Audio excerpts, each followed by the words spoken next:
नमस्कार मित्रांनो, welcome back. आज आपण सुरू करणार आहोत इयत्ता 9वीच्या सायन्स या विषयाला. खरं तर ही आपली नवीन सिरीज असणार आहे. याच्या आधी ऑलरेडी आपण 9th स्टँडर्ड साठी स्पार्क सिरीज चालू केलेली आहे, ज्याच्यामध्ये मी इतिहास, भूगोल आणि राज्यशास्त्र हे 3 विषय शिकवते. आय होप की तुम्ही ते सगळे व्हिडिओज पाहिले असतील. नसतील पाहिले तर डोंट वरी, त्याची लिंक तुम्हाला खाली कमेंट बॉक्समध्ये बघायला मिळेल. नक्की चेकआउट करा, कारण या तिन्ही विषयांचे ऑलमोस्ट युनिट टेस्ट पर्यंतचा सिलेबस मी कंप्लीट करणार आहेच. लवकरच आता आपला तो होईल सुद्धा. तर आता आपण चालू करणार आहोत सायन्स स्पार्क सिरीज मध्ये. So let us start.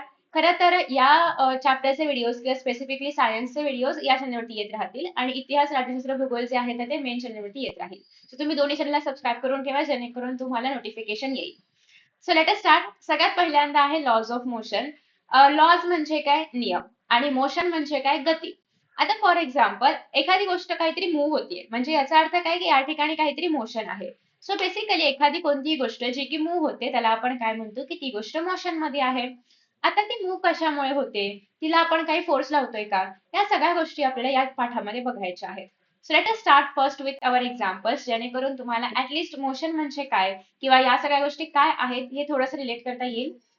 आता तुम्हाला ना 4 एक्झाम्पल्स बघायला मिळतात. The flight of a bird म्हणजे काय? बर्ड उडतं आहे. ठीक आहे. अ स्टेशनरी ट्रेन म्हणजे उभी आहे ट्रेन, एका ठिकाणी हलत नाहीये, फक्त उभी आहे.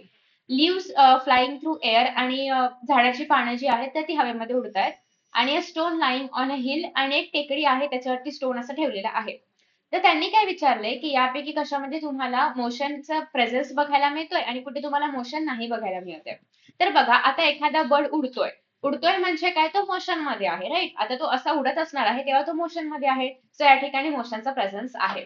स्टेशनरी ट्रेन आहे, ट्रेन उभी आहे, हालचाल नाही करत आहे. आपण काय पाहिलं की एखादी गोष्ट जेव्हा गतीमध्ये असेल, जेव्हा मुवमेंट करत असेल, तेव्हाच ती मोशन मध्ये असणार आहे. सो या ठिकाणी ट्रेन मूव्ह नाही करत आहे, म्हणजे याचा अर्थ हे काय आहे? मोशन मध्ये नाहीये. नेक्स्ट आहे जे झाडाची पानं आहेत तर ती हवेमध्ये फिरतायत. ऑफकोर्स ती फिरतायत ना, ते मोशन दाखवतायत, ते मुवमेंट दाखवतायत. नेक्स्ट आहे a stone lying on the hill. एखाद्या टेकडीवरती दगड फक्त ठेवलाय, तो हलत नाहीये, पडत नाहीये, काहीच करत नाहीये. सो याचा अर्थ त्याच्यामध्ये पण मोशन नाहीये. म्हणजे जोपर्यंत एखाद्या ठिकाणी मुवमेंट नाही पाहायला मिळत तोपर्यंत आपण असं नाही बोलणार की त्या ठिकाणी मोशन आहे. सो याच्यामध्ये फर्स्ट आणि थर्ड मध्ये मोशन आहे, सेकंड आणि फोर्थ मध्ये नाहीये. We see the motion of several objects every day. Yes. Sometimes we cannot see the motion of the object directly. As in the case of breeze. आता जेव्हा हवा आपल्याला हवा फील होते, राईट? हवा दिसते का? आपल्याला नाही दिसत, पण हवा फील होते. म्हणजे हवा मोशन मध्ये आहे, but we can't see. So काही गोष्टी अशा पण आहेत की ज्यांचं मोशन आपण नाही पाहू शकत, बट त्या मोशन मध्ये आहेत. Right? So you are travelling in a bus. Is the person sitting next to you in motion? तुम्ही एका बसमध्ये आहात, तुमच्या बाजूला एक माणूस बसलाय. ठीक आहे. तो माणूस मोशन मध्ये आहे का? नाही, राईट? म्हणजे बस हलतीये, बस सोबत आपण सगळे पण पुढे जातोय, पण तो स्पेसिफिक तो माणूस काही मोशन मध्ये आहे का? तर नाही, तो शांत आहे किंवा तो स्टेशनरी आहे, बस त्याला घेऊन जायचं काम करते. राईट? सो बेसिकली हे पण एक एक्झाम्पल आहे. So what do you take into consideration to decide if a object is moving or not? एखादा ऑब्जेक्ट मूव्ह करतंय की नाही मूव्ह करतंय हे तुम्ही कसं ठरवणार? तर बेसिकली मोशन जे आहे तर ते रिलेटिव्ह कॉन्सेप्ट आहे. आता रिलेटिव्ह कॉन्सेप्ट म्हणजे एक्झॅक्टली काय? की बघा, आता आपण काय म्हटलंय की तुम्ही बसमध्ये बसलेला आहात. ठीक आहे, तुमच्या बाजूचा पर्सन मोशन मध्ये नाहीये. पण एखादा व्यक्ती जो की त्या बसच्या बाहेरून पाहतोय, म्हणजेच काय की तुम्ही बसमध्ये आहात, एखादा व्यक्ती बसच्या बाहेर आहे, तर त्या बसच्या बाहेरच्या व्यक्तीला काय वाटेल की तुम्ही मोशन मध्ये आहात, तुमच्या बाजूचा पण मोशन मध्ये आहे. म्हणजे एखाद्या व्यक्तीसाठी तुम्ही मोशन मध्ये आहात आणि दुसऱ्या व्यक्तीसाठी तुम्ही मोशन मध्ये नाही आहात. म्हणजे याचा अर्थ काय की ही रिलेटिव्ह कॉन्सेप्ट आहे. म्हणजे कोणाला तरी वाटतंय की तुम्ही मोशन मध्ये आहात, कोणाला तरी वाटतंय की तुम्ही मोशन मध्ये नाही आहात. So it's matter of perspective, की कोणासाठी तरी आहात, कोणासाठी तरी नाही आहात.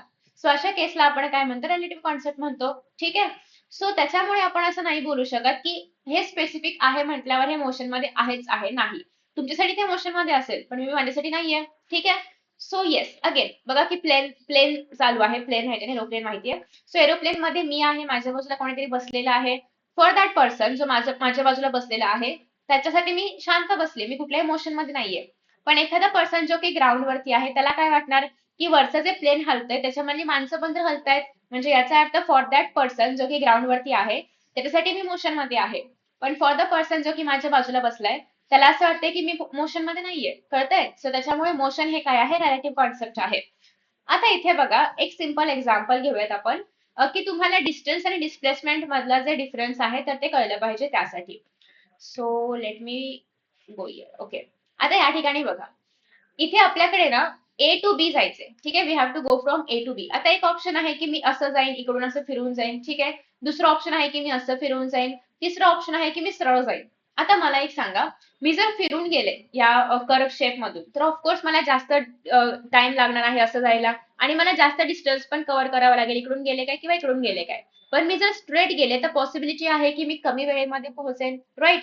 सो याचा अर्थ काय, अगेन तुम्हाला दोन कॉन्सेप्ट या ठिकाणी शिकायचे आहेत. बघा, तुम्हाला आता काय करायचं आहे, स्कूलमध्ये जायचं आहे शीतल आणि प्रशांतच्या घरापासून. ठीक आहे, मग तुमच्याकडे एक पाथ असा आहे की तुम्ही डिरेक्टली शीतल प्रशांतच्या घरापासून स्कूलकडे असं डिरेक्टली जाऊ शकता, किंवा तुम्ही आधी पाथ ए कडे जाल, मग पाथ बी कडे जाल आणि मग स्कूलमध्ये जाल, असे दोन ऑप्शन आहे तुमच्याकडे. आता फॉर एक्झाम्पल जर आपण डिरेक्टली गेलो तर आपल्याला किती डिस्टन्स कव्हर करावं लागते किंवा किती अंतर कव्हर करावं लागते, दॅट इज 1300 मीटर. आणि जर आपण असं गेलो तर 1200 + 5 म्हणजे 1700 मीटर तुम्हाला कव्हर करावं लागते. म्हणजे तुम्ही जर या डिरेक्शनने गेलात तर तुम्हाला जास्त अंतर कव्हर करावं लागते, आणि असे गेलात तर कमी अंतर कव्हर करावं लागते. सो पण तुमचा पॉईंट ए आणि पॉईंट बी सेमच आहे. प्रत्येक वेळेस तुमचा ए आणि बी हा सेमच आहे, असे जा किंवा असे जा. ठीक आहे, म्हणजे असं खा किंवा असं खा. ठीक आहे, तुमचं जे डेस्टिनेशन आहे तर ते सेम आहे, राईट. बट जेव्हा आपण कमीत कमी अंतर कापतोय किंवा कमीत कमी अंतर जेव्हा आपण म्हणणार आहोत, तर त्या कमीत कमी अंतराला आपण म्हणतो डिस्प्लेसमेंट. ठीक आहे, डिस्प्लेसमेंट. आणि जे जास्तीत जास्त अंतर आहे किंवा जे ऍक्च्युअल अंतर आहे, जे की लागणारच आहे ए टू बी जाताना, त्याला आपण म्हणतो डिस्टन्स. सो म्हणजे 1700 काय आहे, ऍक्च्युअल अंतर आहे, त्याला आपण काय म्हणणार आहोत, डिस्टन्स म्हणणार आहोत. ठीक आहे, पुन्हा एकदा ऐका, जो शॉर्टेस्ट पाथ असणार आहे, जे कमीत कमी अंतर असणार आहे ए टू बी जाण्यासाठी, that is called as displacement. आणि जे ऍक्च्युअल अंतर आपल्याला कव्हर करावंच लागणार आहे ए टू बी जाताना, जो की लॉंगेस्ट पाथ असू शकतो मे बी, त्याला आपण म्हणणार आहोत डिस्टन्स. ठीक आहे, सो आय होप की तुम्हाला डिस्प्लेसमेंट आणि डिस्टन्स मधला फरक कळलाय. अजून एक जादू सांगू, बघा. तुम्ही ना, हा माझ्याकडे ए पॉइंट आहे. ठीक आहे, तुम्ही काय केलात, असं इथे गेलात आणि परत इथे आलात, म्हणजे हे साधारणतः 200 मीटर आहे, हे साधारणतः 200 मीटर आहे, आणि हे साधारणतः 100 मीटर आहे. आता मला सांगा की तुम्ही एकूण डिस्टन्स किती कव्हर केलं, तर 200, 200, 400 आणि 100, 500 मीटर कव्हर केलं, असं तुम्ही मला सांगाल की एवढा डिस्टन्स आम्ही कव्हर केला. पण मी म्हणायला लागले की नाही, तुम्ही झिरोच कव्हर केलंय, तर तुम्ही काय म्हणाल, कसं काय, राईट. सो बेसिकली या ठिकाणी जर तुम्ही पाहिलं, तर आता बघा या ठिकाणी मी तुम्हाला काय म्हटलं, की जेव्हा आपण कमीत कमी डिस्टन्स कापतोय त्याला आपण म्हणतो डिस्प्लेसमेंट. म्हणजे इथे जेव्हा मी ए पासून जाऊन परत ए कडेच येते, तर मी काय तर मी काय ट्रॅव्हलच नाही केलं म्हणजे जेव्हा मला डिस्प्लेसमेंट काढायचं आहे तेव्हा मी काहीच ट्रॅव्हल नाही केलं, कारण शॉर्टेस्ट पाथ काही आहेच नाही ना, मी ए वरूनच गेले आणि ए वरतीच आले. सो या ठिकाणी डिस्प्लेसमेंट काय असणार आहे, माझं 0. पण डिस्टन्स काय असणार आहे, जेवढं मी त्या परत पॉइंटला यायला ट्रॅव्हल केलं तेवढं सगळं माझं डिस्टन्स असणार आहे. सो जर मी सेम पॉइंट वरून परत सेम पॉइंट वरतीच आले, तर माझं डिस्प्लेसमेंट नेहमी 0 असणार आहे, कारण कुठला शॉर्टेस्ट पाथ आहेच नाही, मी तिथूनच तिथेच गेले. पण जर लॉंगेस्ट पाथ विचारलं तर मी पूर्ण फिरून गेले ना ए कडे जायला, सो ते असणार आहे माझं distance. So this is what difference between distance आणि डिस्प्लेसमेंट. ठीक आहे, okay. So distance is the length of the actual path, जे तुम्हाला ऍक्च्युअल ट्रॅव्हल करावं लागणार आहे त्याला आपण म्हणतोय डिस्टन्स. एका पॉइंट पासून दुसऱ्या पॉइंट मध्ये जाण्यासाठी जेव्हा तुम्हाला ऍक्च्युअल काहीतरी length of the path cover करावं लागते, that will be our distance. आणि डिस्प्लेसमेंट म्हणजे काय, मिनिमम डिस्टन्स जे असणार आहे दोन पॉइंट्स मधलं, स्टार्टिंग आणि फिनिशिंग पॉइंट मधलं, त्याला आपण म्हणतोय डिस्प्लेसमेंट. फॉर एक्झाम्पल अगेन आपण जर एक सर्कल घेतला, तर मी ए वरून परत परत फिरून ए वरतीच येते, याचा अर्थ माझं डिस्प्लेसमेंट काय असणार आहे, 0. कारण या ठिकाणी मिनिमम पाथ असं काहीच नाहीये, मी ए वरून ए वरच आले. पण डिस्टन्स मात्र असणार आहे, कारण मी एवढं सगळं ट्रॅव्हल करून आले ना. सो माझं डिस्टन्स मात्र असणार आहे या ठिकाणी. आता मला सांगा काय बरं असेल डिस्टन्स, सर्कलची कडा कव्हर केली मी. सर्कलची कडा म्हणजे काय, सर्कलचं पेरिमीटर, म्हणजेच काय असणार आहे, 2πr. ठीक आहे, सो अशा पद्धतीने आपण या ठिकाणी डिस्टन्स आणि डिस्प्लेसमेंट मधला थोडक्यात डिफरन्स बघितलाय. आता आफ्टर दॅट या ठिकाणी काय काय दिलंय ते आपण रीड करूयात. की okay, so every morning Swarali ji आहे तर ती सर्क्युलर फील्ड वरून जातीये, हे सांगितलेलं आहे. की if she start from point A and takes one round, how much distance has she walk and what is a displacement. Displacement तर आपण पाहिलं 0 असणार आहे, बिकॉज ती सेम पॉइंट वरून जाते आणि परत सेम पॉइंट वरतीच येते. आणि डिस्टन्स असणार आहे 2πr. आता याच्यामध्ये आर ची व्हॅल्यू ऑलरेडी सांगितलेली आहे, सो 2πr मध्ये काय टाकायचं आहे, 100. आणि हे झालं तुमचं डिस्टन्स. ओके, त्याच्यानंतर बघा कारचं एक्झाम्पल आहे की if a car is starting from point P आणि it is moving to point Q आणि परत ती जी आहे म्हणजे P कडून Q कडे जाते, परत Q कडून P कडे जाते. सो अल्टिमेटली ती P कडून P कडेच आली. म्हणजे या ठिकाणी पण आपलं जे डिस्प्लेसमेंट असणार आहे ते काय बनलं 0, कारण स्टार्टिंग पॉइंट आणि फिनिशिंग पॉइंट सेमच आहे. पण डिस्टन्स म्हणजे काय, त्याने ऍक्च्युअल किती पाथ कव्हर केला. सो आधी ती जेव्हा P टू Q कडे गेली ती कार, तेव्हा त्याने 360 कव्हर केलं. इथे दिले ना 360. आणि परत जेव्हा ते Q कडून P कडे गेलं तेव्हा पुन्हा एकदा 360 कव्हर केलं. सो इथे किती आलेलं आहे 720 मीटर्स. सो एकूण डिस्टन्स किती झालं 720 मीटर्स आणि डिस्प्लेसमेंट किती झालं 0. So even if the displacement is zero, the actual distance may not be zero. खूप इम्पॉर्टंट आहे, याला स्टार मार्क करा, कलर बिलर करून ठेवा, बिकॉज हे तुम्हाला ट्रू ऑर फॉल्स मध्ये विचारलं जातं. आता आपण खूप सारे एक्झाम्पल्स पाहिले की ज्याच्यामध्ये प्रत्येक ठिकाणी डिस्टन्स चेंज होत होता पण डिस्प्लेसमेंट झिरो होतं. सो याचा अर्थ प्रत्येक वेळी असं नसणार आहे की डिस्प्लेसमेंट झिरो म्हणजे डिस्टन्स झिरो, हे प्रत्येक वेळी लागू नाही पडणार. डिस्टन्स कॅन व्हेरी, डिस्टन्स किती पण असू शकतं आणि डिस्प्लेसमेंट झिरो पण असू शकतं. ठीक आहे.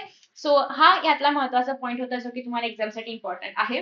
नेक्स्ट असणार आहे आपल्या स्पीड आणि व्हेलॉसिटी, जे आपण सेकंड पार्ट मध्ये बघणार आहोत.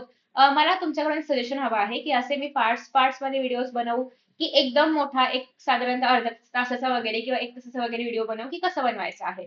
So what ever is suitable for you, तुम्ही हे खाली कमेंट बॉक्समध्ये मेन्शन करू शकता तुमचं मत, जेणेकरून मला पण आयडिया मिळेल. आणि thank you so much for watching. See you in the next session. Bye.